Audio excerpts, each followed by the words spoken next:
Cara memasukkan nilai kokurikuler pada rapor kurikulum Merdeka Kembangan Juknis Kemendikdasmen Republik Indonesia tahun 2025. Rapor kokurikuler berbasis Excel Macro ini adalah rapor yang mencatat hasil kegiatan pembelajaran intrakurikuler, ekstrakurikuler, dan kokurikuler. Laporan ini berisi deskripsi kegiatan yang dilakukan beserta pencapaian dimensi profil lulusan yang telah ditentukan. Berikut panduan dalam pengisiannya. Pertama, tekan tombol identitas sekolah guna masukkan semua informasi yang dibutuhkan terkait sekolah penerbit buku laporan pendidikan siswa.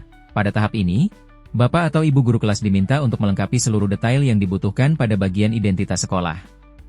Perhatian khusus harus diberikan pada kolom-kolom isian yang berlatar belakang warna putih, karena kolom-kolom inilah yang dapat diubah dan wajib diisi.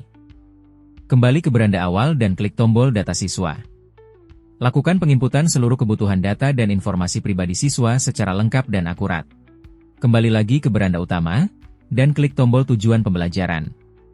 Bagian ini menguraikan dua elemen kunci dalam proses belajar mengajar. Pertama, tujuan pembelajaran, yang secara spesifik menjabarkan hasil yang diharapkan atau kompetensi yang harus dicapai oleh peserta didik setelah menyelesaikan kegiatan pembelajaran.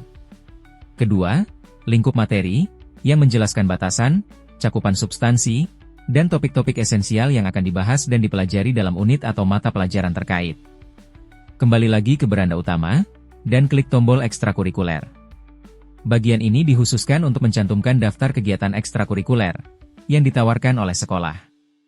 Kegiatan ini merupakan wahana di luar jam pelajaran formal yang bertujuan untuk mengembangkan minat, bakat, serta potensi diri peserta didik secara optimal. Kembali lagi ke beranda utama, dan klik tombol asesmen formatif. Bagian ini menguraikan tentang penilaian asesmen formatif. Asesmen formatif didefinisikan sebagai suatu proses penilaian yang dilakukan sepanjang berlangsungnya kegiatan pembelajaran dengan tujuan utama untuk memberikan umpan balik, feedback, kepada peserta didik dan guru. Kembali lagi ke beranda utama, dan klik tombol asesmen sumatif. Menyusun dan mendeskripsikan secara komprehensif instrumen yang akan digunakan dalam asesmen sumatif. Penilaian ini merupakan evaluasi final yang bertujuan untuk menilai, menjustifikasi, hasil belajar akhir siswa. Oleh karena itu, deskripsi harus mencakup ruang lingkup materi yang luas, mencerminkan pemahaman peserta didik terhadap seluruh tujuan pembelajaran, TP, yang telah dipelajari dalam kurun waktu yang ditentukan. Kembali lagi ke beranda utama, dan klik tombol kokurikuler. Perhatikan pada kolom jumlah tema, jika kegiatan kokurikuler lebih dari 1, maka ganti angka tersebut menjadi 2. Deskripsi rapor akan menunjukkan 2 kegiatan, maksimal, sebagai batasan informasi. Inputkan kegiatan kokurikuler yang paling bermakna, menggembirakan dan berkesadaran. Lihat gambar dalam melakukan kegiatan field trip, kunjungan ke Museum Sejarah Fastahilah, adapun aspek yang dinilai, sebagai contoh, mencangkup, kewargaan, kreativitas, kolaborasi, kemandirian, kesehatan, dan komunikasi dari 8 aspek profil kelulusan. Kembali ke beranda kokurikuler, dan klik tab G7KI. 7 kebiasaan tersebut meliputi bangun pagi, melatih kedisiplinan dan kesiapan memulai hari dengan produktif. Beribadah, menanamkan nilai spiritual dan sosial sesuai agama dan keyakinan masing-masing. Berolahraga, meningkatkan kebugaran fisik dan kesehatan mental.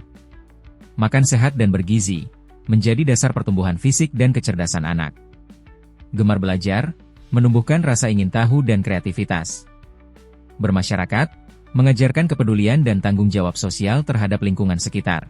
Tidur cepat, memastikan kualitas istirahat yang baik untuk pertumbuhan optimal. Masukkan aspek penilaian yang dibutuhkan. Sebagai acuan penilaian, lihat skala penilaian pada bagian atas halaman. Proses pengarsipan data instrumen penilaian telah rampung sepenuhnya. Semua berkas dan detail instrumen penilaian, baik untuk keperluan asesmen formatif maupun sumatif, telah dimasukkan dan terekam secara lengkap dalam sistem. Verifikasi akhir terhadap kelengkapan data telah dilakukan.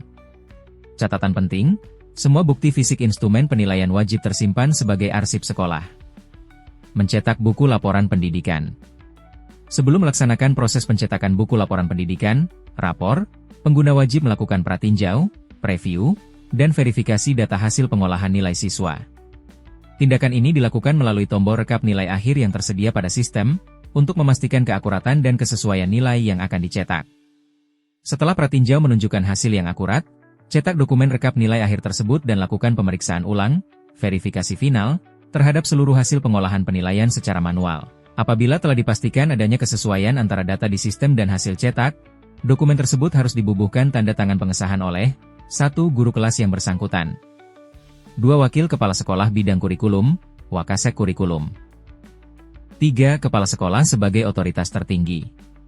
Terakhir, berkas yang telah disahkan ini wajib diarsipkan secara tertib dan terstruktur sebagai dokumen resmi pertanggungjawaban sekolah. Rekap nilai akhir. Print Preview. Untuk mencetak buku laporan hasil belajar, kembali di beranda utama, klik pada cetak rapor. Batas margin telah diset setinggi 50 pada setiap baris. Jika dibutuhkan, ubah margin pada halaman dan bukan pada settingan printer. Tidak direkomendasikan. Hasil rapor kokurikuler. Dengan rampungnya seluruh langkah verifikasi dan pengesahan tersebut, seluruh proses pengolahan dan validasi data penilaian dinyatakan selesai. Ketelitian dan tanggung jawab dalam setiap tahapan ini sangat krusial untuk menjamin keabsahan dan kualitas laporan pendidikan yang diterbitkan. Diharapkan, proses selanjutnya, termasuk pencetakan dan distribusi buku laporan pendidikan, dapat berjalan dengan lancar dan tanpa hambatan.